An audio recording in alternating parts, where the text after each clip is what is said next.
একটি বিষয় যেটি নিয়ে ব্যাপক আলোচনা চলছে চারিদিকে। মানবিক করিডোর, কি করিডোর, কিভাবে করিডোর, এগুলো নিয়ে আলোচনা চলছে ডক্টর খলিলকে নিয়ে। প্রধানতম রাজনৈতিক দল বিএনপি তার পদত্যাগ দাবি করছেন। সেনাবাহিনীর ভেতরে এক ধরনের উস্কানি দেওয়ার চেষ্টা চলছে, যতটুকু মনে হয়েছে। দেশের জনগণকে বিভ্রান্ত করার চেষ্টা চলছে, যে করিডোরটা সার্বভৌমত্বের প্রশ্ন টেনে আনা হচ্ছে, নিরাপত্তার প্রশ্ন টেনে আনা হচ্ছে। তো সব মিলিয়ে এই বিষয়টি নিয়ে কথা বলতে আজকে আমার সঙ্গে যোগ দিচ্ছেন ঢাকা বিশ্ববিদ্যালয়ের অবসরপ্রাপ্ত অধ্যাপক শাহিদুজ্জামান, আন্তর্জাতিক সম্পর্ক বিশ্লেষক। স্যার, আপনাকে স্বাগত জানাচ্ছি আজকের অনুষ্ঠানে।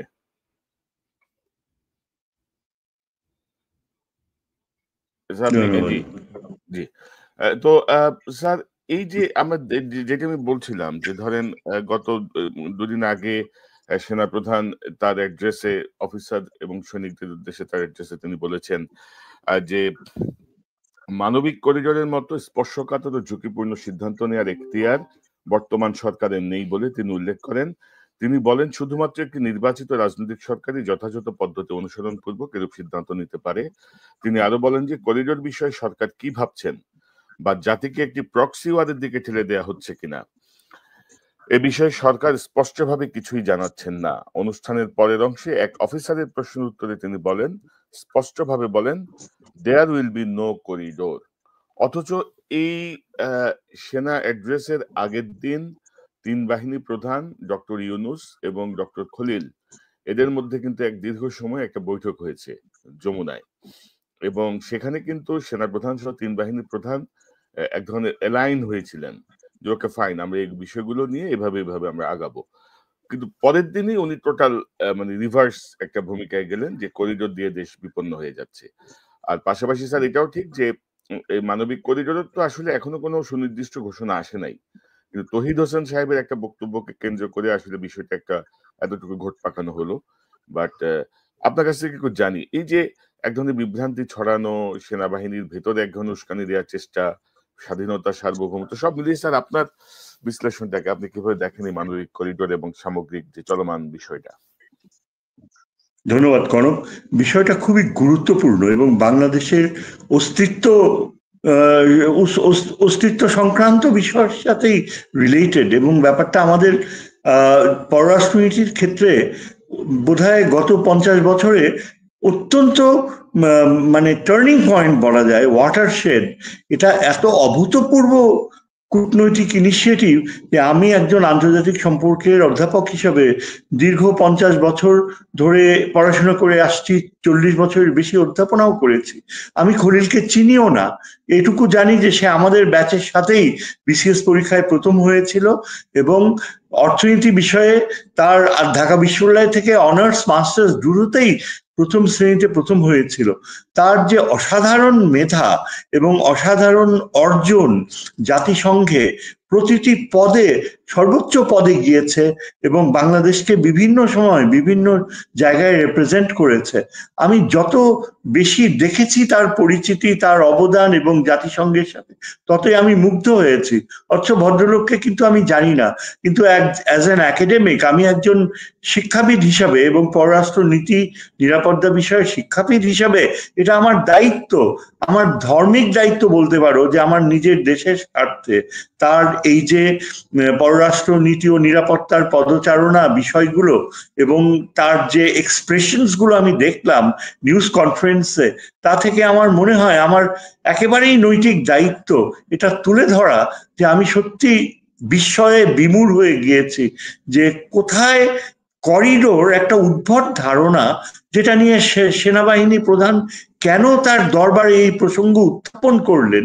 এবং এটা আমার কাছে অবিশ্বাস্য মনে হয় যে একজন সেনাবাহিনী প্রধান হয়ে তিনি কি জানতেন না তার আগের দিন যদি তার দেখা হয়ে থাকে খলিলুর রহমানের সাথে, তার মানে তিনি সম্পূর্ণভাবে ব্রিফড হয়েছেন।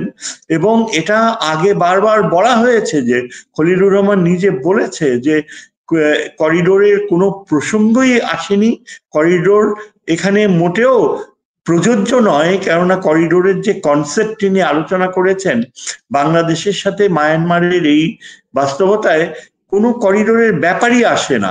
এবং উনি অত্যন্ত মানে দৃঢ় স্বরে বলেছেন যে এটা নিয়ে কোনো আলাপ হয়নি, হবেও না, এবং এটা অ্যাট অল আমাদের ইয়েতে নাই। এখন তাই যদি হয়ে থাকে তাহলে কোন যুক্তিতে এটা দরবার হলে সেনাপ্রধান এটাকে একটা ইমোশনাল এবং কি বলে আবেগপ্রবণ একটা ইস্যু হিসাবে তিনি দাঁড় করালেন, আমার কাছে বোধগম্য নাই। এই যে পজিশন সেনাবাহিনী প্রধান, এই পজিশনের প্রতি সম্মান রেখে এবং অত্যন্ত একটা আশাবাদী অবস্থানের থেকে আমি বলতে চাই যে এই বিষয়টা তো তার সেখানে এক্সপ্লেন করা উচিত ছিল।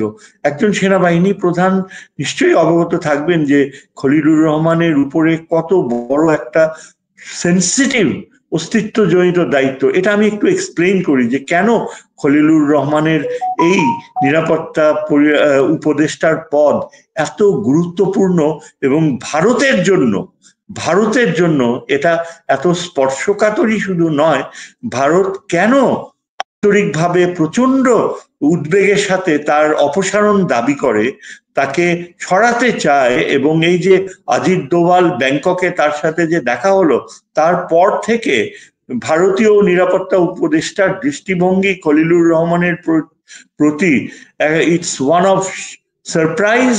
এবং একই সাথে তাদের যে পররাষ্ট্র মন্ত্রীর যে উপাখ্যান থেকে বোঝা যায় যে he is respected as an outstanding diplomat. কেন আমি বিষয়টা বলি যে দেখেন, বাংলাদেশ তো দীর্ঘ 16 বছর একেবারে গুটিয়ে ছিল। আমাদের পররাষ্ট্রনীতি যে friendship to all malice two নান, এই পরিস্থিতিতে কোনো কার্যকর সম্পর্ক গড়ে তোলেনি। মায়ানমারের রেফিউজিদেরকে ফিরিয়ে দেওয়ার, এই রোহিঙ্গাদেরকে ফিরিয়ে দেওয়ার, আবার আমাদের নিরাপত্তার ক্ষেত্রে চীনের সাথে যে অভূতপূর্ব সম্ভাবনাগুলো ছিল সেগুলো একেবারে শেখ হাসিনা ধ্বংস করে দিয়েছে। শেষের দিকে চীনের সাথে সম্পর্ক একেবারে তলানিতে পৌঁছেছে। অপরদিকে ভারতের সাথে যে সম্পর্ক, সেখানে মায়ানমার আমাদের শুধু জায়গায় দখল করে নেয়নি, যেখানে রোহিঙ্গাদেরকে বাধ্য করেছে থাকতে, এমন মনে হচ্ছিল যে স্থায়ীভাবে মায়ানমারের আক্রমণাত্মক নীতি বাংলাদেশকে গ্রাস করে ফেলবে আস্তে আস্তে, এরকম একটা পরিস্থিতি শেখ হাসিনা সৃষ্টি করেছিল।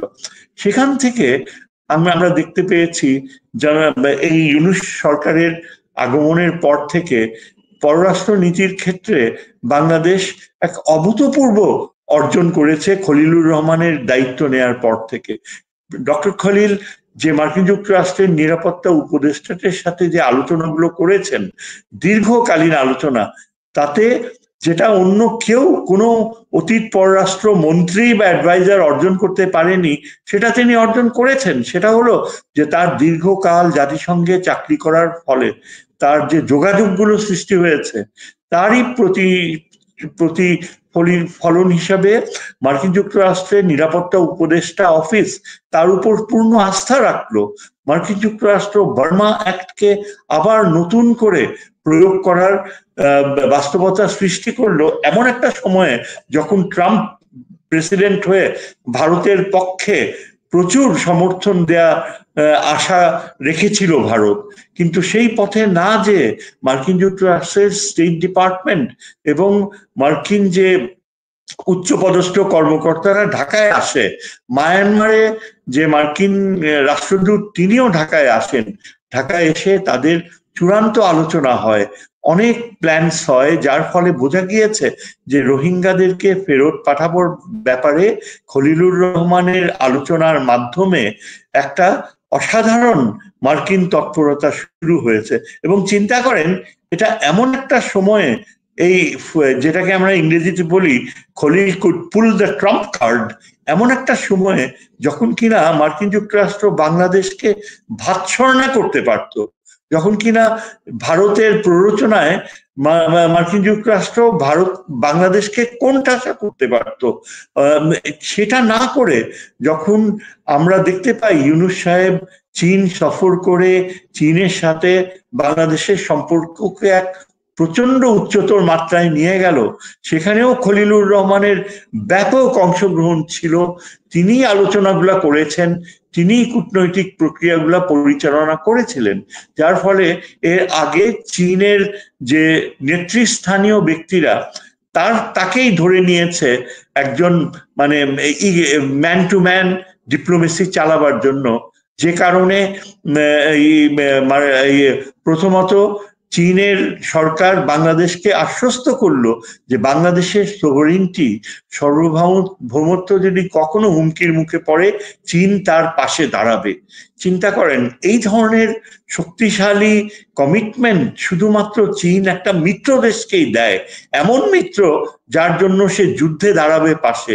সেই মিত্রতা খুব কম দেশের সাথেই চীনের রয়েছে এবং সেই লিস্টে বাংলাদেশ ইনক্লুডেড হয়েছে। চীনের এই ঘোষণার পরে আপনি চিন্তা করে দেখেন যে খলিলুর রহমান মার্কিন যুক্তরাষ্ট্রকে ডিল করেছে, মার্কিন নেতৃত্বকে একটা বড় অংশ স্টেট ডিপার্টমেন্টের ঢাকায় এনে এমন একটা প্রক্রিয়া শুরু করেছে যেখানে তিনি মিডিয়াকে যতদূর জানিয়েছেন, যদিও এখানে একটা গোপনীয়তা থাকার কথা এই ধরনের সেন্সিটিভ সামরিক বিষয়ে, কিন্তু তারপরও খলিলুর রহমান সাহেব মিডিয়াকে প্রাণান্তর চেষ্টা করে তুলে ধরেছেন যে আমাদের সাথে এমন একটা সম্পর্কের উদ্বেগ হয়েছে যে যেখানে জাতিসংঘ আমাদের উপরে যে আস্থা রেখেছে মায়ানমারে খাদ্যশস্য পৌঁছে দেবার, সেটাই শুধু ঘটছে না, আমরা এমন একটা পরিস্থিতির দিকে যাব এবং আরাকান আর্মির সাথে ভবিষ্যতে এমন একটা সম্পর্ক গড়ে উঠবে যার ফলে আরাকান আর্মি ও মায়ানমারের যারা এখন আরাকানে রয়েছে কর্তৃত্বে, তারা সসম্মানে রোহিঙ্গাদেরকে ফেরত নিয়ে যাবে। এবং এই আরাকান আর্মি থেকে এই ধরনের যে চিন্তাধারা আগে কি কখনো প্রত্যাশা করেছিলাম? কয়েক মাস আগেও কিন্তু মায়ানমারে তো গৃহযুদ্ধ চলছিল আর আরাকান আর্মি অত্যন্ত কি বলে রোহিঙ্গাদের ব্যাপারে একেবারে ডিসইন্টারেস্টেড ছিল। সেই আরাকান আর্মি এখন তারা এই যে বাংলাদেশের উপর নির্ভরশীলতার বাস্তবতা, সেখানে তারা দেখতে পেয়েছে যে বাংলাদেশের সাথে নির্ভরযোগ্য সম্পর্ক ছাড়া আরাকান আর্মি কোনো বৈধতা পাবে না আন্তর্জাতিক জগতে। জাতিসংঘের সেক্রেটারি জেনারেল আরাকান আর্মির সাথে যোগাযোগ করার যে প্রস্তাব বাংলাদেশকে রেখেছে, এর মাধ্যমে আরাকান আর্মি কিন্তু জাতিসংঘের স্বীকৃতি পেতে যাচ্ছে। খলিলুর রহমান এমন একটা পরিস্থিতি সৃষ্টি করেছে যে আরাকান আর্মির অস্তিত্ব, ভবিষ্যৎ এবং নিয়ন্ত্রণ করা সম্পূর্ণ ভেস্তে যেতে পারে যদি সেখানে, যেটা টাটমাডা করেছে, ফেমিন কন্ডিশনস যদি প্রিভেইল করত। এবং এই ফেমিন কন্ডিশনস এখন যদি এভাবে প্রিভেইল করে তাহলে রাখাইন জনগোষ্ঠী একটা নির্মম বাস্তবতায় পড়বে। এবং টাটমাডাও যে প্ল্যান করেছে আইসোলেট করে আরাকান আর্মিকে না খাইয়ে রাখাইন পপুলেশনকে মারবে, এই যে জেনোসাইডাল প্ল্যান, এটা বাস্তবায়িত হলে আরাকান আর্মি কোথায় যাবে? সেই পরিস্থিতি থেকে খলিলুর রহমানের আশ্বাসে আরাকান আর্মি একটা নির্দিষ্ট অ্যাটিটিউড ডেভেলপ করেছে, যার ফলে বাংলাদেশ আশা করতে পারে যে জাতিসংঘের সাহায্য প্রক্রিয়ার ফলে এবং ভবিষ্যতে জাতিসংঘের অন্যান্য সহযোগিতার ফলে এবং পাশাপাশি মার্কিন যুক্তরাষ্ট্রের বার্মা অ্যাক্ট প্রয়োগের মাধ্যমে আরাকান আর্মি বাংলাদেশের উপর এতখানি নির্ভরশীল হবে যে শুধু তারা রোহিঙ্গাদেরকেই ফেরত নেবে না, বাংলাদেশের সাথে তারা তাদের যে সমুদ্র সীমা, তাদের যে ভৌগোলিক ভূরাজনৈতিক অবস্থান, তার সিংহভাগ তারা শেয়ার করবে বাংলাদেশের সাথে। এই জিনিসগুলা আমি একজন এই জিওপলিটিক্সের অধ্যাপক হিসাবে এই জিনিসগুলো আমি দেখতে পাচ্ছিলাম এবং প্রচন্ড আবেগের সাথে খলিলুর রহমানের সাকসেসের জন্য আমি অপেক্ষা করছিলাম যে এটা এগিয়ে যাবে। কিন্তু আমি হতাশ হয়ে গেলাম যে যেখানে সেনাবাহিনী প্রধান খুব ভালো করেই জানেন যে এখানে করিডোরের কোনো ব্যাপারই নেই, যেখানে তিনি তার যে জিওসি রয়েছেন রামুতে, তার সাথে তার পূর্ণ যোগাযোগ রয়েছে এবং নিশ্চয়ই জিওসি যতখানি রোল প্লে করছে, এই যে মার্কিন বাহিনী যদি সেখানে কোনো কিছু করে থাকে সেটা সম্পর্কে সেনাবাহিনী প্রধান সম্পূর্ণ অবগত এবং এই কার্যক্রম অলরেডি অনেক দূর এগিয়ে যাচ্ছে। আমরা তো যতদূর জানি আনঅফিসিয়ালি যে মার্কিন বাহিনী বাংলাদেশে একটা ওই অঞ্চলে একটা যে সহযোগিতার পথে এসেছে, এটা কিন্তু ভারতীয় টেলিভিশনও বারবার বলছে। সেখানে হয়তো অনেকটা কি বলে অ্যালিগেশন আনার ব্যাপার থাকতে পারে, কিন্তু এটা তো সত্যি যে আমাদের সেনাবাহিনী প্রধান পুরা সামরিক কার্যক্রমটা, জাতিসংঘ কার্যক্রমটা অবহিত। এবং আপনি যেটা বললেন ঠিক তার আগের দিনই কিন্তু খলিলুর রহমানের সাথে তিন বাহিনী প্রধানের সাক্ষাৎ হয়েছে, সম্পূর্ণ অবগত। এবং এটা খলিলুর রহমান মিডিয়াকে জানিয়েছে যে তার সাথে সেনাবাহিনী প্রধানের কোনো দূরত্ব নেই, তারা সম্পূর্ণ একটা একাত্মতা এবং অত্যন্ত আন্তরিকতার সাথে এই রোহিঙ্গা আরাকানের এই বিষয়টা ডিল করছে। সুতরাং এই প্রেক্ষাপট যদি আমরা ধরে নেই এবং এই ব্যাপারটার গুরুত্ব যদি আমরা অনুভব করি। জি বলেন। একটা বিষয় আমি অ্যাড করতে চাই যে করিডোর এবং মানবিক corridor, what is the difference between this? মানে করিডোর কি, মানবিক করিডোর কি? মানে মানে এটা নিয়ে কিন্তু আরেকটা ঘোট পাকানোর চেষ্টা চলছে যে মানবিক করিডোরের নামে অস্ত্র যাবে, এই হবে সেই হবে, এরকম একটা প্রপাগান্ডা কিন্তু আছে। দেখেন, এখানে মানবিক বলেন আর শুধু করিডোর বলেন, এখানে none of it is relevant. এখানে তার কোনো প্রাসঙ্গিকতাই নেই।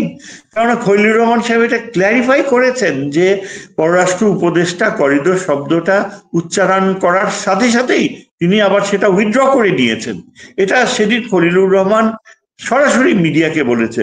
এর অর্থটা কি? এবং তিনি বারংবার এমফেসিস দিয়ে বলেছে যে করিডোর হচ্ছে যুদ্ধকালীন সময়ে একটা প্রক্রিয়া যেখানে যে বাহিনী এফেক্টেড হচ্ছে তাদের তাদেরকে সরঞ্জাম প্রোভাইড করা হয়। এবং ওই টার্মটা এই মায়ানমার বাংলাদেশের বেলায় একদম কোনোভাবেই অ্যাপ্লিকেবল হয় না। আর হিউম্যান করিডোর আপনি যেটা জানতে চেয়েছেন, তার ইমপ্লিকেশন হচ্ছে যে একটা বিধ্বস্ত জাতিগোষ্ঠী, বিধ্বস্ত জনগোষ্ঠী যখন খাদ্যাভাব বা চরম নির্মমতার শিকার হয়ে তারা মৃত্যুবরণ করছে, বা যেখানে রেশিয়াল ক্লিনজিং, অ্যাপার্থাইডের মতো বাস্তবতায়, যেখানে একেবারে জেনোসাইডের মতো অবস্থা, সেখানে যদি মানবিক সাহায্য পৌঁছে দেয়া হয় সেটাকে আমরা হিউম্যান করিডোর বলি। আর শুধু করিডোর বলতে বোঝায় যে, যেটা আমি কিছুক্ষণ আগে বললাম, যে একটা যুদ্ধকালীন সময়ের যোগাযোগ প্রক্রিয়া। এখন বাস্তবতা হচ্ছে এই যে সেনাবাহিনী প্রধান খুব ভালো করেই জানেন যে আমাদের এই বেলায় তিনি সরাসরি অংশগ্রহণ করেছেন তার জিওসির মাধ্যমে। তিনি নিজেই তিনি কিভাবে তার দরবারে এটা বলতে পারলেন যে আমরা কিছু জানি না, আমাদেরকে না জানিয়ে এসব করা হচ্ছে করিডোর প্রশ্নে? আমি এটার উদ্দেশ্য কি? এখন যেটা আমি বুঝতে পারি, এখানে there will be no corridor. She is throwing something out of the blue. এবং একটা দায়িত্বশীল সেনাবাহিনী প্রধান এই কথা কিভাবে বলতে পারে? এখন আমি একজন আন্তর্জাতিক নিরাপত্তার ছাত্র হিসাবে প্রশ্ন করতে পারি যে তার ইন্টেনশনটা কি? তিনি কি চাইছেন যে আমাদের ডক্টর খলিলুর রহমান, যার মেধা পররাষ্ট্র মন্ত্রণালয়ের যতগুলো অফিসার ছিল সেই তুলনায় আকাশচুম্বী, যার কূটনৈতিক প্রজ্ঞা অতুলনীয়, যাকে মার্কিন যুক্তরাষ্ট্র ও চীন সরাসরি আস্থায় নিয়েছে, এবং আমরা সবাই জানি যে এই যে মার্কিন যুক্তরাষ্ট্রের সাথে আস্থায় যাওয়া আবার একই সাথে চীনের আস্থা অর্জন করা, এটা কিন্তু কখনো সম্ভব হয় না যদি না যে কার্যকর যিনি নিয়ন্ত্রক রয়েছেন এখানে, জাতীয় নিরাপত্তা উপদেষ্টা, তার কূটনীতির উপর দীর্ঘকালীন অভিজ্ঞতার মাধ্যমে আস্থা থেকে থাকে। এটা হচ্ছে ট্রাস্ট। আমরা বলি কূটনীতি হচ্ছে question of trust, dignity, honour, এবং এই অবস্থানটা তিনি অর্জন করেছেন চীনদের কাছ থেকে, মার্কিন যুক্তরাষ্ট্রের কাছ থেকে। এবং তিনি যদি এগিয়ে যেতে পারেন তাহলে আমি বলবো এই প্রফেসর ইউনূসের এই যে দীর্ঘ সময় তিনি যে থাকছেন, যদি তার একটা অর্জন হয়ে থাকে সেটা এই খলিলুর রহমানই তাকে এনে দিতে পারে। এই কেননা আমরা দেখতে পাচ্ছি যে এটা এই রকমের দীর্ঘ সময় অনিয়ন্ত্রিত পররাষ্ট্র নীতি যে ছিল সেখান থেকে বের হয়ে এই উদ্যোগগুলো ভারতকে একেবারে স্টান্ট করে দিয়েছে। ভারত অ্যাবসলিউটলি জয়শঙ্কর কোনোভাবেই বিশ্বাস করতে পারছে না, মোদি কোনোভাবেই। এবং তারা কি করছে, তারা বাংলাদেশের উপর অযাচিত সব অত্যাচার শুরু করেছে। এই যে প্রত্যেক রাতে তাদের দেশের নাগরিকদেরকে আমাদের দেশে ঠেলে দিচ্ছে, আজ গত রাত্রেও ঠেলে দিয়েছে। তারা বাংলাদেশে এখনো গুলি চালিয়ে যাচ্ছে, তারা বাংলাদেশের সমস্ত যে আন্তর্জাতিক অব্লিগেশন গুলো তারা ভায়োলেট করছে। এবং আমাদের পানির প্রশ্নে তারা ঠিক পাকিস্তানের যে অ্যাটিটিউড, সেই অ্যাটিটিউড নিচ্ছে। এমনকি বারবার হুমকি দিচ্ছে যে তারা আমাদের উত্তরের ওই অঞ্চলটুকু যে কোনো সময় দখল করে নিতে পারে, এবং সেই প্রক্রিয়া তারা সৃষ্টি করছে। কাজেই বাস্তবতাগুলো এত কঠিন, সেখানে দেখা যায় যে সেনাবাহিনী প্রধান এটা অ্যাবসলিউটলি তার সামনে যে দরবারে যারা বসেছিল তারা নিশ্চয়ই এখন পড়াশোনা করে আবিষ্কার করবে যে এখানে তাদের সেনাবাহিনী প্রধানের কথায় কতখানি সত্য ছিল, কতখানি যৌক্তিকতা ছিল। এবং এখানে ডক্টর খলিলুর রহমানের যে নিরাপত্তা প্রশ্নে তিনি যে সেনাবাহিনীর স্ট্যাটাস, তাদের সম্মানকে কোন উচ্চতায় নিয়ে যাওয়ার প্রক্রিয়া শুরু করেছিলেন, সেটা কিন্তু তুলে ধরলেন না। সেনাবাহিনীর জন্য যে কতখানি সম্মান, ভবিষ্যতের সম্মান তিনি সৃষ্টি করছিলেন। কেননা রোহিঙ্গারা যদি আগামী বছর সত্যি সত্যি ফেরত যায় এবং সেখানে যদি মার্কিন যুক্তরাষ্ট্র সহ জাতিসংঘের অবদান থাকে এবং আমাদের সামরিক বাহিনীও যদি সেখানে অংশীদারিত্ব থাকে, তাহলে তো পুরা পশ্চিমা বিশ্বে আমাদের সেনাবাহিনীর স্ট্যাটাস কোথায় উঠে যাবে। সেটা না করে সেনাবাহিনী কি করলেন প্রধান, তিনি করিডোর হতে দিবেন না। এগুলো তো নবাব সিরাজউদ্দৌলার নাটকের মতো, নাকি মির্জাফরের নাটকের মতো। তিনি কি বলছেন, কেন তিনি ইচ্ছা করে করিডোর প্রশ্ন এনে ডক্টর খলিলের প্রক্রিয়া। এবং এখানে আমি শুধু একটাই কারণ দেখতে পাই, সেটা হচ্ছে এই যে আমরা যেটা আগে থেকে জানি যে সামরিক বাহিনী প্রধানের সাথে ভারতীয় সেনা প্রধানের যোগাযোগ ছিল, তার সাথে যথাযথভাবে যারা ভারতের পক্ষে সেনাবাহিনীর কিছু পথভ্রষ্ট সেনানায়ক যারা ভারতের পক্ষে বাংলাদেশের সাথে বিশ্বাসঘাতকতা করেছে, তাদেরকে আটক করা হয়নি, তাদেরকে শাস্তির বিধানে আনা হয়নি। এমনকি তাদের অনেকে তারা সেনাবাহিনীর নিয়ন্ত্রণের হাত থেকে বের হয়ে পালিয়ে গিয়েছে। এগুলো সব মিডিয়াতে আমরা দেখি, জানি, পড়ি। এবং তাহলে এটা কি ইন্ডিকেট করছে? তাহলে কি এটা বুঝতে হবে যে সেনাবাহিনী প্রধান কোনোভাবেই চায় না যে ভারতের ইচ্ছা, ভারতের নিরাপত্তা চিন্তা এবং ভারত বাংলাদেশকে যেভাবে তার নিয়ন্ত্রণে রাখতে চায় সেই পথেই কি তিনি চান যে আমরা ফিরে যাই? তা না হলে কেন তিনি এই আমাদের ডক্টর খলিলকে বারবার এই করিডোর প্রশ্ন উত্থাপন করে বিব্রত করছেন? কেন তিনি ডক্টর ইউনূসকে বলছেন যে ডিসেম্বরের মধ্যে ইলেকশন দিতে হবে, এবং এটা তো তার আওতায় পড়ে না। এবং তিনি চাচ্ছেন যে যত তাড়াতাড়ি ইলেকশন হয় ততই যেন ডক্টর খলিলের অর্জনের সময়সীমাটুকু আরো সংকুচিত হয়ে যায়।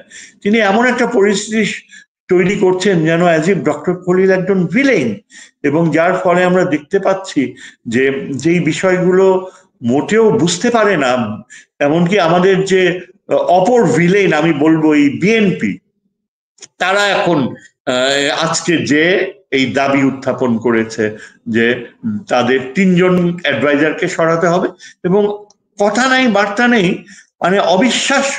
এটাই কি জিয়াউর রহমানের পার্টি?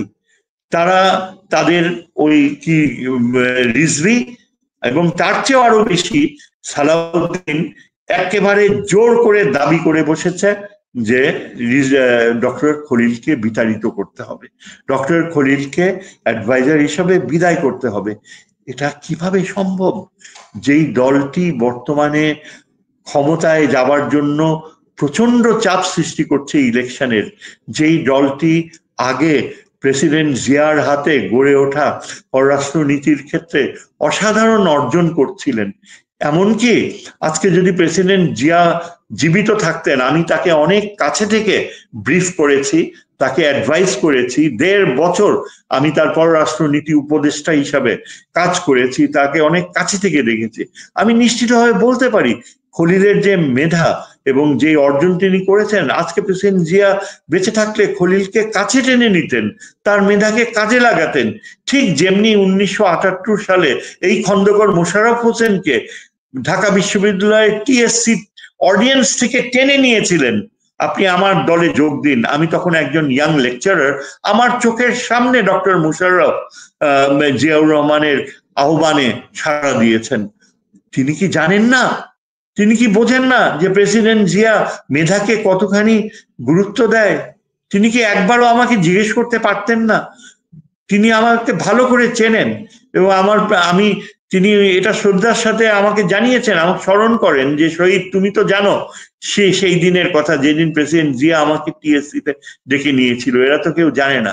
এই খন্দকার সাহেব আজকে বসে কিভাবে এই প্রস্তাব দিলেন যে খলিলকে বহিষ্কার করতে হবে। আজকে প্রেসিডেন্ট জিয়া যদি বেঁচে থাকতো তাহলে ডক্টর খলিলের এই অমর্যাদা কখনো হতে পারতো? আমি এই জন্য অনুরোধ করেছি, কেন মানে বিএনপি এই পজিশন নিচ্ছে, একটা চাপ সৃষ্টি করা, যাতে ডক্টর ইউনূসের এই যে অর্জন, ডক্টর খলিল যদি এখন চীনকে লালমনিরহাটে এই যে এয়ারবেস তৈরি করার প্রক্রিয়া, সেটা যদি সত্যি সত্যি বাস্তবায়ন হয়, তাহলে ভারতের জন্য তো এটা একটা ভূমিকম্পনের মতো। ভারত সেখানে কাছেই তার বাগডোগরা ও হাসিমারা এয়ারবেসে অত্যন্ত উচ্চমানের মিসাইল ও বিমান প্রয়োগ করেছে। বাংলাদেশের জন্য এটা একটা নিরাপত্তা হুমকি। সেখানে আমরা যদি আমাদের লালমনিরহাটে আজকে চীনকে আমন্ত্রণ জানাই, সেটা সম্ভব হবে শুধুমাত্র ডক্টর ইউনূসের সম্মতি এবং ডক্টর খলিলের কূটনৈতিক কার্যকলাপ। সেই প্রক্রিয়াটাকে ভারত চায় ধ্বংস করে দিতে, ভারত চায় যেন সেটা না হয়। আজকে বিএনপি ও কি সেই একই পথে যাবে? বিএনপি মনে করছে যে ডক্টর খলিল যদি চীনের সাথে এই সম্পর্কের ক্ষেত্রে অর্জন, আবার একই সাথে আমেরিকার সাথে রোহিঙ্গাদের ফেরত পাঠানোর কূটনৈতিক প্রক্রিয়া অর্জন করে, তাহলে ডক্টর খলিল হয়তোবা প্রফেসর ইউনূস এতখানি জনসমর্থন পাবেন যে হয়তো জনগণ দাবি করে বসতে পারে যে ডক্টর ইউনূসই কন্টিনিউ করুক। এই ভয়, এই অত্যন্ত হীনমন্যতা, অত্যন্ত নিম্ন রুচির চিন্তা কাদের? এই যে এইসব মানুষ। মানে মূল জায়গাটা যদি আমি এক লাইনে সাম আপ করি, যে মানে মূলত ভারতের স্বার্থ বিঘ্নিত হবে বা ভারতের যে আধিপত্য এই অঞ্চলে, বিশেষ করে বাংলাদেশের উপরে ভারতের আধিপত্য শূন্যের কোঠায় নেমে আসবে। এই জায়গাটার কারণেই আসলে ভারত সরাসরি কিছু করতে পারছে না, কারণ এখানে ইইউ যুক্ত, জাতিসংঘ যুক্ত, আমেরিকা যুক্ত। তো তারা এখন সওয়াল হয়েছে আমাদের কিছু সেনাপ্রধান সহ কিছু গুটি করে অফিসার এবং প্রধানতম রাজনৈতিক দল বিএনপির কিছু নেতার উপরে। তো আমি স্যার দুটা প্রশ্ন আপনাকে একটু করতে চাই পাশাপাশি। একটা হচ্ছে, ডক্টর খলিল নিরাপত্তা উপদেষ্টার পদ পাওয়ার পরেই আসলে মূলত তার সঙ্গে এনিমিটিটা শুরু হয়। আমরা দেখি যে পুরাতন অনেক গল্প কাহিনী দিয়ে তাকে বিব্রত করার চেষ্টা হয়েছে, নানা রকম ঘটনা ঘটেছে। তো বলা হচ্ছে যে বেসামরিক ব্যক্তি নিরাপত্তা উপদেষ্টার পদ নিলে নাকি পারবেন না, সামরিক জ্ঞান নাকি লাগবে। কিন্তু আমি যতটুকু জানি বিশ্বের অত্যন্ত গুরুত্বপূর্ণ কমপক্ষে 50টি রাষ্ট্রীয় নিরাপত্তা উপদেষ্টা কিন্তু বেসামরিক ব্যক্তি। এবং এটা এই জায়গাটা একটু যদি একটু স্পষ্ট করেন যে ডক্টর খলিলের এই পদের যৌক্তিকতা এবং এক্স্যাক্টলি। হ্যাঁ, আপনি একেবারে ঠিক জায়গায় হাত দিয়েছেন। দেখেন, আমি এটাই বলতে চাচ্ছিলাম। দেখেন, ডক্টর খলিল যে বেসামরিক ব্যক্তি হয়ে জাতীয় নিরাপত্তা উপদেষ্টা হয়েছেন, এটাই কিন্তু সভ্য জগতে প্র্যাকটিস। ডক্টর খলিলের যোগ্যতা নিয়ে চরিত্র হনন করার প্রয়াস করেছে তারই পররাষ্ট্র মন্ত্রণালয়ের কিছু কিছু সহকর্মী, এবং যেখানে বলতে গেলে পররাষ্ট্র উপদেষ্টার প্রতিও অঙ্গুলি নির্দেশ করা হয় যে ডক্টর খলিল তার নাকি ব্যক্তিগত জীবনে এখানে অঘটন ঘটিয়েছে। আমরা জানতে পারলাম, দেখেন নিউ ইয়র্কে সেদিন একটা সাক্ষাৎকারে দুইজন অত্যন্ত সম্মানীয় ব্যক্তি, একজন নিউ ইয়র্কে একজন প্রতিষ্ঠিত প্রবীণ ডক্টর, আরেকজন অত্যন্ত প্রতিষ্ঠিত যে ব্যক্তি ওইখানে থাকেন এবং একটা অত্যন্ত সম্মানিত পদে রয়েছেন দীর্ঘকাল। ডক্টর খলিল যখন নিউ ইয়র্কে চাকরি নেন প্রথম, তখন থেকে চেনেন। তারা দুজনই কিন্তু একটা নিউ ইয়র্ক ভিত্তিক টেলিভিশন নেটওয়ার্কে বলেছে যে ডক্টর খলিল কোনো সময় তার চারিত্রিক দৃঢ়তা কম্প্রোমাইজ করেনি, এবং জাতিসংঘের যে তিনি উচ্চ পদে গিয়েছেন একটার পর একটা, সেখানে তার ব্যক্তিগত জীবনের সব খুঁটিনাটি দেখা হয়েছে, সমস্ত কিছু চেক আপ করা হয়েছে। এবং যেই ডাক্তার সাহেব বলছিলেন তার ভেতরে যে কতখানি শক্তিশালী আবেগ কাজ করছিলেন, তিনি বললেন যে ডক্টর খলিলকে, এবং ওই লয়ার ভদ্রলোক যিনি ডক্টর খলিলকে চেনেন বলল যে আমি দীর্ঘ 30 বছর থেকে ডক্টর খলিলকে দেখে আসছি, তিনি একের পর এক জাতিসংঘের অত্যন্ত গুরুত্বপূর্ণ পদে বাংলাদেশের প্রতিনিধিত্ব করেছেন। তিনি তো বাংলাদেশের চাকরি ছেড়ে কোথাও যায়নি, এবং আরেকটা বড় কথা হচ্ছে তিনি অল থ্রু বাংলাদেশের পাসপোর্ট হোল্ডার ছিলেন, কোনোদিন তিনি দুই দেশের নাগরিকত্ব নেননি, যেটা কিনা এই যে আলী রিয়াজের রয়েছে, ওই ডক্টর মজুমদার কমিশন হেড, কই তাদের বেলায় তো কেউ কিছু বলে না। ডক্টর খলিল অত্যন্ত আবেগ প্রবণ হয়ে প্রায় কন্দনরত চোখে দৃষ্টিতে বললেন যে দেখেন, আজকে আমাকে নিয়ে এরকম অপবাদ করছেন, আমি কোনোদিন দীর্ঘ সময় ছিলাম, আমেরিকান পাসপোর্ট নেওয়ার কথা কল্পনাই করি। তারপর তিনি কি বললেন, তিনি বললেন আজকে যদি তারেক জিয়া, উনিও তো লন্ডনে থাকছেন, দীর্ঘ সময় চাকরি করছেন, আজকে যদি কেউ তারেক জিয়াকে নিয়ে এরকম কথা বলে তখন কেমন পরিস্থিতি হবে একবার চিন্তা করেছেন? এই কথাটা বলা এই কারণে বিএনপির রিজভী এবং ওই যে সবচেয়ে বড় যে সন্দেহজনক ব্যক্তি সালাউদ্দিন, যাকে পুরা ঢাকা শহর চিহ্নিত করেছে যে ভারতীয় গুপ্তচর হিসাবে, লাভ দিয়ে আজকে প্রেস কনফারেন্সে বলেছে আমরা খলিলের অপসারণ চাই। কেন এই ব্যক্তি বলছে এই কথা? কেনই বা রিজভী এটাকে এমন আখ্যা দিচ্ছে যে তিনি খলিল নাকি তারেক জিয়াকে তার অপমানজনক কথা বলছে? অথচ খলিল কিন্তু তারেক জিয়াকে যা বলছে আমরা টেলিভিশনে সবাই দেখেছি, তিনি তারেক জিয়াকে উচ্চ স্থানে অবস্থান, তারেক জিয়াকে ডিফেন্ড করছে।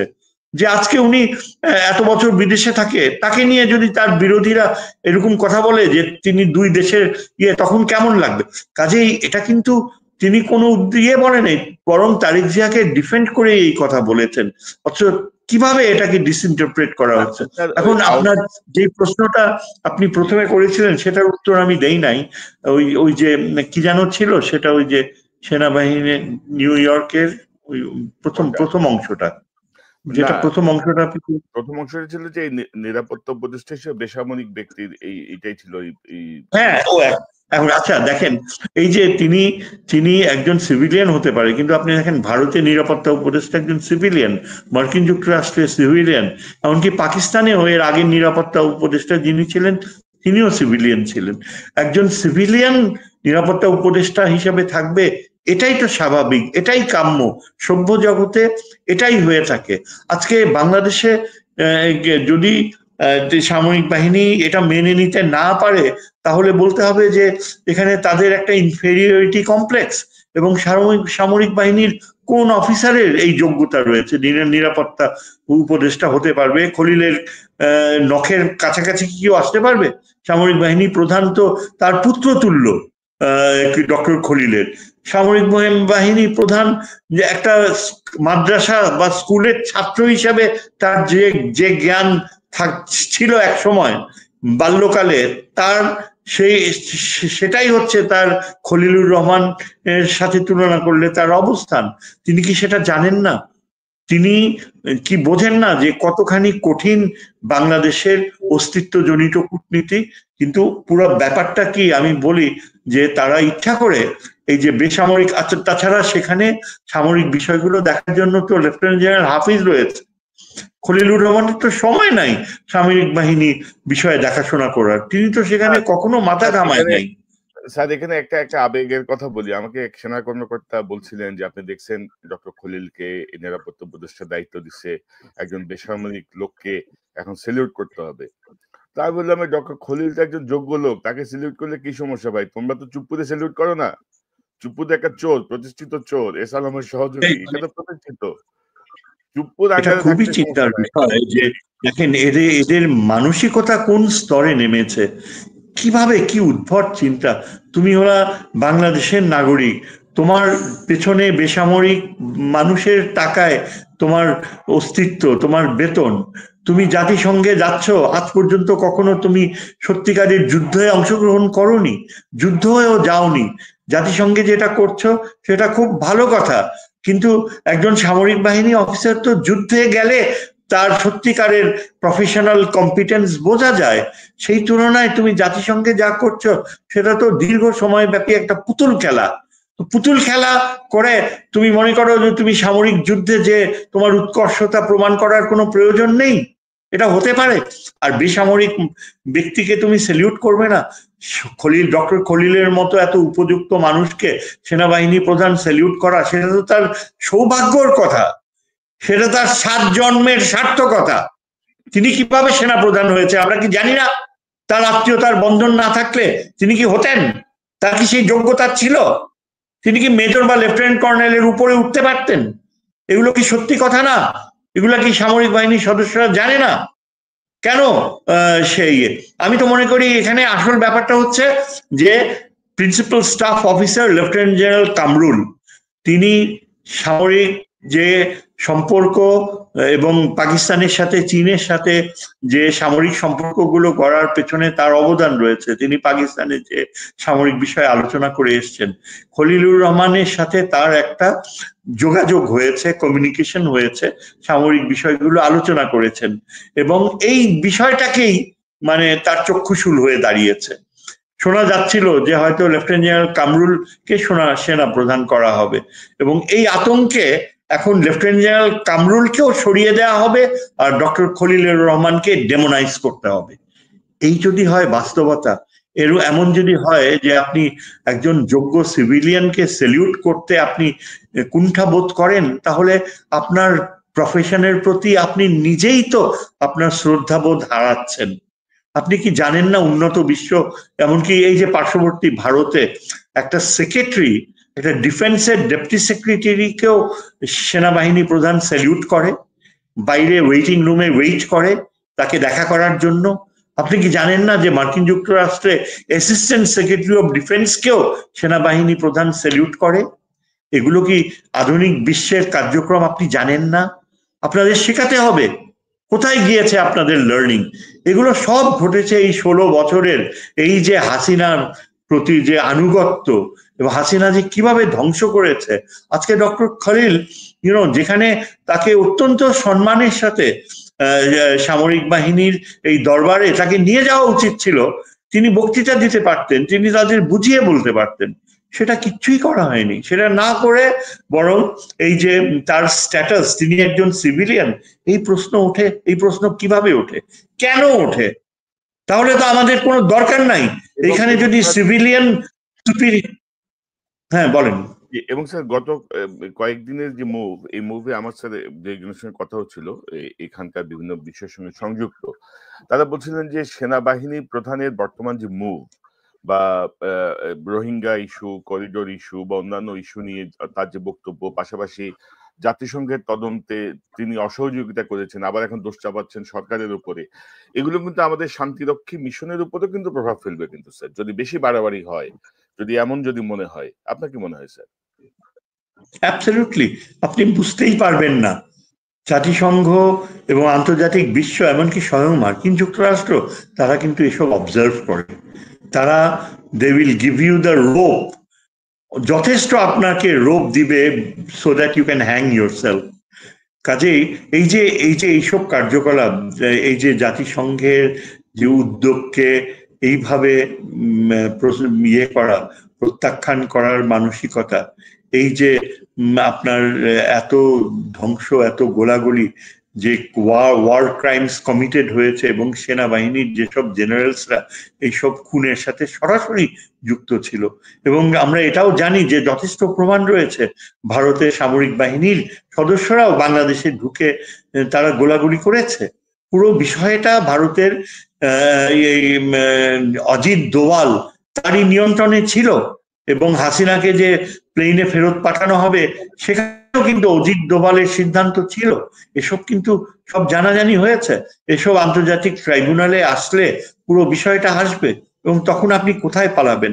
কাজে এইখানে এই যে আপনার সংশ্লিষ্টতা, এটা বাংলাদেশের সেনাবাহিনীর জন্য অত্যন্ত ক্ষতিকর এবং এগুলো পূর্ণ বিচার হওয়া উচিত। আমি জানি আমাদের অত্যন্ত সাহসী মেধাবী যারা চাকরিচ্যুত হয়েছে অনেক অফিসার, তারা বিচার পাচ্ছে না। তাদের মধ্যে একজন হাসান নাসের, ব্রিগেডিয়ার হাসান নাসির চৌধুরী রয়েছেন। তিনি প্রচন্ড পরিশ্রম করছেন, বিভিন্ন সেমিনার করে জাতীয় নিরাপত্তা নীতি, ভবিষ্যতে সামরিক বাহিনীর যে প্রফেশনালিজম কিভাবে ড্র করা যায়, এবং কর্নেল হাসনাইন নামে অত্যন্ত সাহসী বীর বিক্রম একজন অফিসার যাকে বরখাস্ত করা হয়েছে, যাকে এখনো চাকরিতে ফেরত দেওয়া হয়নি, এই রকমের অফিসার এবং আরো অনেক অবসরপ্রাপ্ত অফিসাররা মানে অত্যন্ত ক্রুদ্ধ হয়ে, অত্যন্ত নিরাশ হয়ে দেখছে যে কিভাবে আমাদের এই ডক্টর প্রফেসর ইউনূসের সময় এই ব্যর্থতা। আমি তো বলবো এটা প্রফেসর ইউনূসের ব্যর্থতা। তিনি কেন প্রথমেই উদ্যোগ নেননি? তিনি কি জানতেন না প্রথমে, যখন এটা জানাজানি হয়ে গেল যে বুকে পাথর বেঁধে সেনাবাহিনী প্রধান এটা এই প্রফেসর ইউনূসের অ্যাপয়েন্টমেন্টকে অ্যাকসেপ্ট করছে, তখনই তো তার কার্যকর পদক্ষেপ নেওয়া উচিত ছিল।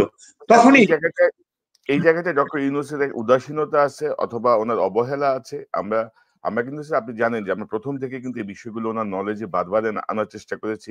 হয় উনি জানেন না, অথবা ওনাকে জানতে দেওয়া হয়নি, অথবা উনি উদাসীন ছিলেন, যার কনসিকুয়েন্সেস আমরা এখন ফেস করছি। আমরা স্যার আরেকটা প্রসঙ্গে যে অনুষ্ঠানটা শেষ করব সেটি হচ্ছে যে আপনি যেটি বলছিলেন যে এই যে দেখেন চরিত্র হনন কিন্তু আওয়ামী লীগের একটা কালচার, কিন্তু চরিত্র হনন মানে আওয়ামী লীগের বিপক্ষে যে থাকে সবসময় তাকে মেলাইন করার জন্য চরিত্র হনন হয়েছে।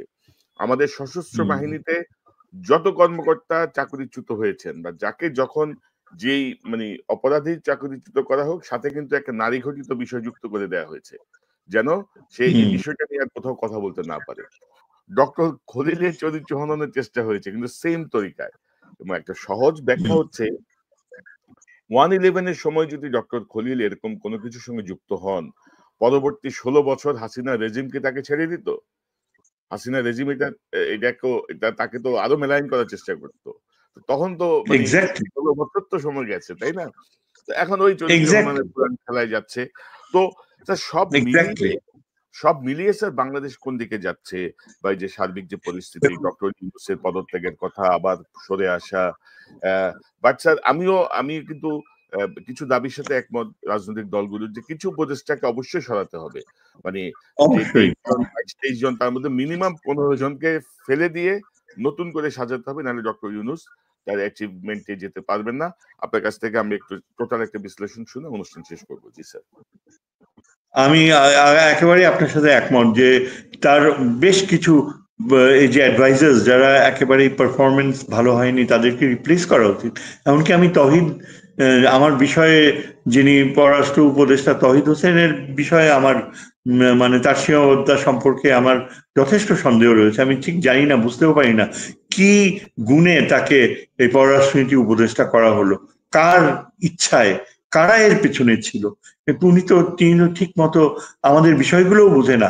আজকে যদি আপনি দেখেন ডক্টর খলিল যদি না থাকে, তাহলে অ্যাবসলিউটলি হুমড়ি খেয়ে পড়বে আমাদের পররাষ্ট্র নীতির ক্ষেত্রে।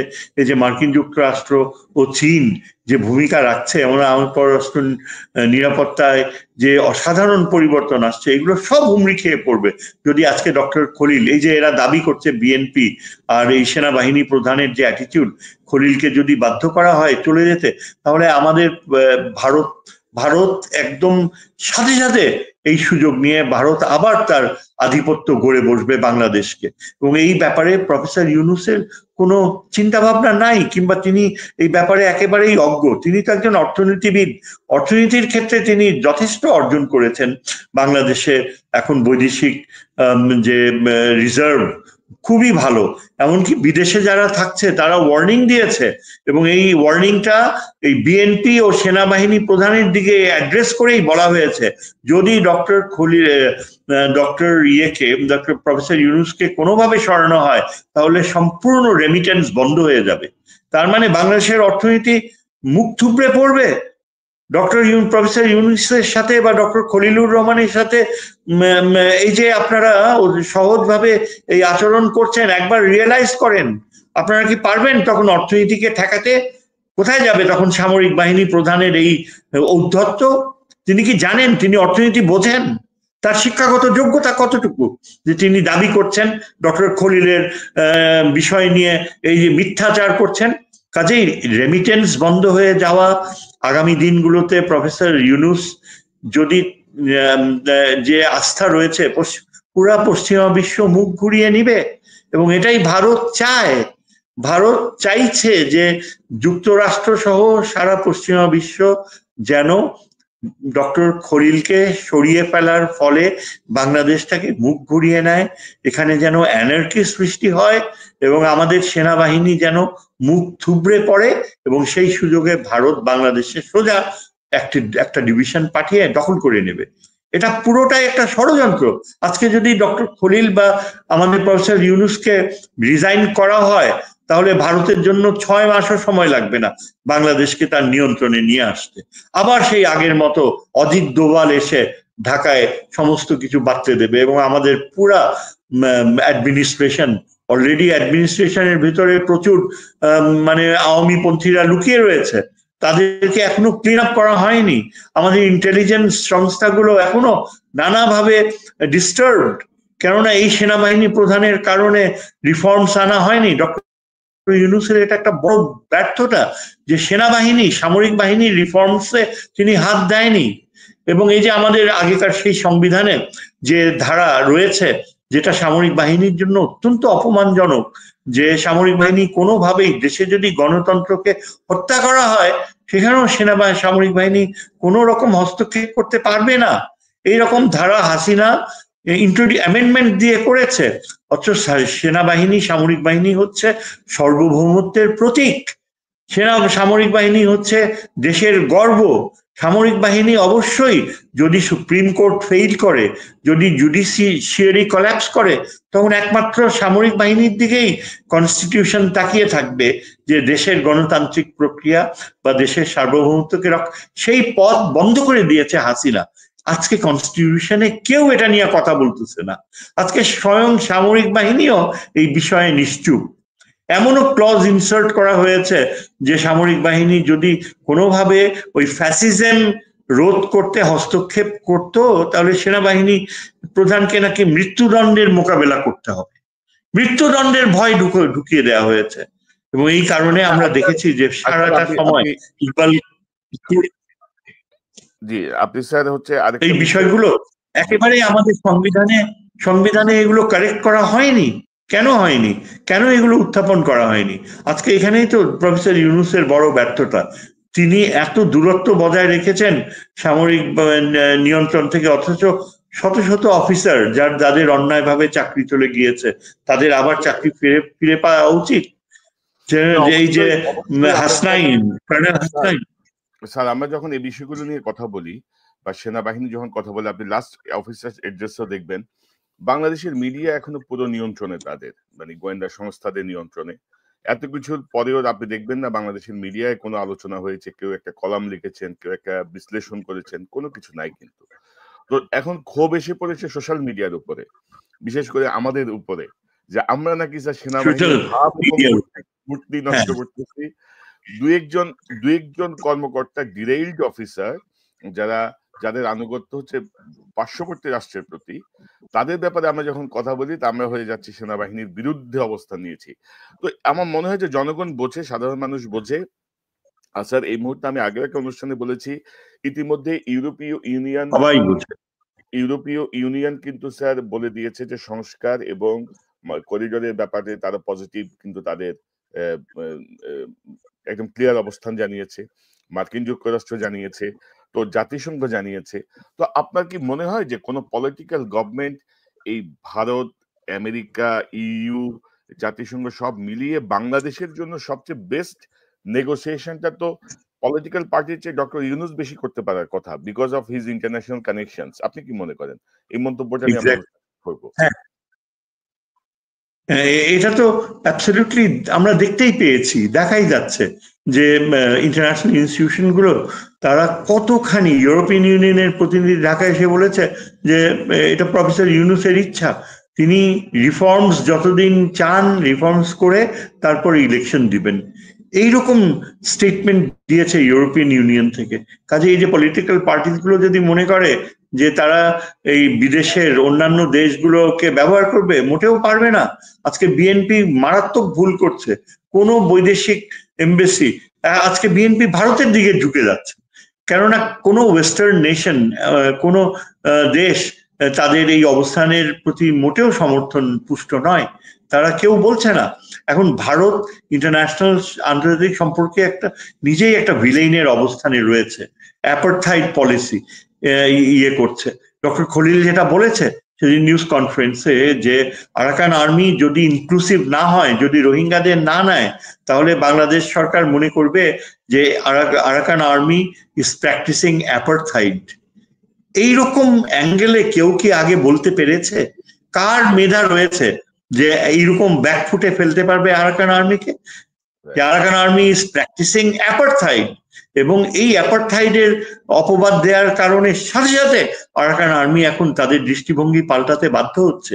এই বুদ্ধিটা, এই মেধা তো আমাদের বাংলাদেশের পররাষ্ট্র মন্ত্রণালয়ের কারো ছিল না, ভবিষ্যতে থাকবে কিনা সেটাও বলতে পারি না। কাজেই প্রফেসর ইউনূস, আপনি যেটা বললেন, তিনি এমন কিছু কিছু মানুষকে এনেছেন, সত্যি কথায় ডক্টর খলিলের মতো আরো অন্যান্যরা যারা, তারা কিন্তু অসাধারণ গ্রহণযোগ্যতা পেয়েছে পশ্চিমা বিশ্বে। তারা এই জাপান সহ পূর্বের দেশগুলোতেও অসাধারণ নিয়ে, কিন্তু অ্যাট দ্য সেম টাইম তার কিছু অ্যাডভাইজার রয়েছে যারা একেবারেই নিকৃষ্ট মানের। কাজেই অতি উচ্চমান আবার অতি নিম্নমান, দুটারই সংমিশ্রণ। তবে এটা ঠিক যে আমাদের সেনাবাহিনী, সামরিক বাহিনীকে কোনোভাবে বিতর্কিত করা যাবে না। সামরিক বাহিনীর 98% মনে করি জনগণের সাথে রয়েছে। তারা বারবার প্রমাণ করেছে। অবসরপ্রাপ্ত সামরিক বাহিনীর অত্যন্ত যোগ্য মেধাবী যারা অবসরপ্রাপ্ত হয়েছেন, তারা বারবার বিভিন্ন মিটিংস, ফোরামসে যে তারা কনফার্ম করে যে আমরা সবসময় জনগণের পাশে ছিলাম, থাকবো। গুটি কয়েক ভারতীয় দালাল, এরা আমাদের সামরিক বাহিনীর সততা, যোগ্যতা, এটাকে ধ্বংস করতে চাচ্ছে, ভারতকে পথ করে দিতে চাচ্ছে। কাজেই এটা কিন্তু আজকে তাদেরই দায়িত্ব যে তাদের গৌরব তারা যেন বজায় রাখে, তারা যেন জনগণের সাথে থাকে। প্রফেসর ইউনূসের হাত যত তারা শক্ত করবে, তত আন্তর্জাতিক বিশ্বে আমাদের দেশ অনেক সম্মান, গ্রহণযোগ্যতা পাবে। এবং সেই দিক থেকে চিন্তা করলে আজকে আগামী বছরের ভেতর যদি ডক্টর খলিল তার কার্যকারিতা চালায় এবং তাকে যদি এলিভেট করা হয়, তিনি যদি পররাষ্ট্র উপদেষ্টার পদে যান, আমি আশা করব যে বাংলাদেশের সাথে চীনের অসাধারণ সম্পর্ক গড়ে উঠবে, এবং তখন আমরা দেখব ভারত বাংলাদেশকে শ্রদ্ধার চোখে দেখছে। এখন বাংলাদেশ চাইছে বাংলাদেশকে ছুঁড়ে ফেলে দিতে, এবং কিছু কুলাঙ্গারের জন্য বাংলাদেশ ভারতের দ্বারা এইভাবে অপদস্থ হচ্ছে। কিন্তু আমরা আশা করব যে ডক্টর খলিল আর ডক্টর ইউনূস তাদের যে উদ্যোগ আন্তর্জাতিক ক্ষেত্রে, তার ফলে মার্কিন যুক্তরাষ্ট্র বাংলাদেশকে প্রচন্ড শ্রদ্ধা করবে, রোহিঙ্গারা আবার ফেরত যাবে, আরাকান আর্মির মাধ্যমে রাখাইন রাজ্যের সাথে আমাদের একটা আলাদা সম্পর্ক গড়ে উঠবে, এবং একটা পুরো চ্যাপ্টার ওপেন হবে বাংলাদেশের সম্পর্ক ভারত, পাকিস্তান সহ বাংলাদেশের বৈদেশিক নীতিতে একটা অসাধারণ পরিবর্তন আসবে, যার ফলে আগামীতে যারা ইলেক্টেড সরকার হয়ে আসবে তারা অনেক কিছুই অর্জিত হিসাবে ডক্টর খলিলের দিকে গ্রেটফুল, গ্র্যাটিটিউড হয়ে তাকে ধন্যবাদ জানাবে, কিন্তু সেই পথ যেন তারা রুদ্ধ না করে, আমি এটাই আশা করব। জি, আপনাকে আপনাকে ধন্যবাদ স্যার, এবং আমরাও চাই যে আমাদের রাজনৈতিক দলগুলো সুবিবেচনা প্রসূত সিদ্ধান্ত নেবেন। আমাদের সেনাবাহিনীর যে 98% কর্মকর্তা এবং সৈনিক আছেন তারা দেশের পক্ষে থাকবেন, অর্থাৎ বিভ্রান্ত হবেন না আরকি। বিভ্রান্ত হওয়ার কোনো সুযোগ নাই, এবং আমরা মনে করি যে 15-16 বছরের যে ফ্যাসিজম, তারপরে আমাদের হাতে একটি সুযোগ এসেছে ঘুরে দাঁড়ানোর, প্রপার সংস্কার করার। অধ্যাপক শাহিদুজ্জামান, আপনাকে অসংখ্য ধন্যবাদ আপনার মূল্যবান বিশ্লেষণের জন্য। নিশ্চয়ই আমরা নিকট ভবিষ্যতে আবার আপনাকে পাবো।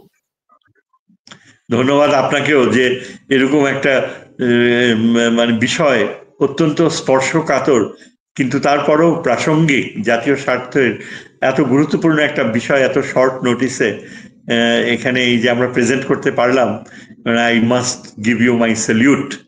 Thank you. Thank you.